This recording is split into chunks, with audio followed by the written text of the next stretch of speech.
First எல்லாருக்கும் ரொம்ப ரொம்ப சாரி.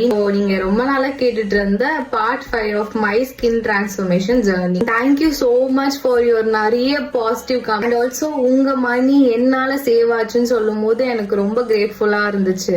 ட்ரீட்மெண்ட் பண்ணக்கப்புறம் 1 மந்த்லயே எனக்கு வந்து இந்த மாதிரி ஆச்சு. நானும் அவங்க கிட்ட போய் கேட்டப்ப எனக்கு ரெஸ்பான்ஸ் இல்லை. ஸோ இப்படியேதான் ஆச்சு. அதுக்கப்புறம் அவங்க கிட்ட போய் நின்னாலும் அவங்க என்ன இன்னொரு கிட் வாங்க தான் மேனிபுலேட் பண்ண போறாங்க. ஸோ அதுக்காக நானே ஸ்டெப் எடுத்தது தான் வந்து ஒரு ப்ராப்பர் ஃபுட்னால மட்டும்தான் நேச்சுரலா நம்மளோட ஸ்கின்னை ரிவர்ஸ் பண்ண முடியும். அதுக்கு எனக்கு இன்ஸ்பயரா நிறைய பேர் நான் பார்த்தேன். யூடியூப்லயும் இன்ஸ்டாகிராம்லயும் நிறைய பேர் இருக்காங்க. எனக்கு தெரிஞ்சவங்க கூட ஃபுட் மூலமா அவங்க ஸ்கின் அவ்வளோ சூப்பரா ஆக்கியிருந்தாங்க. ஸ்கின் அண்ட் ஆல்சோ பாடி. எனக்கு என்னோட பாடி வெயிட்டுமே வந்து கம்மியாச்சு. ஆஃப்டர் திஸ் ப்ராப்ளம் நான் என்னென்ன ஃபாலோ பண்ணேன்னா, ஃபர்ஸ்ட் வந்து ஃபுட் தான். செகண்ட் வந்துட்டு ஸ்கின் கேர் ப்ராடக்ட்ஸ் நான் அவ்வளோ தேடி என் ஸ்கின்காக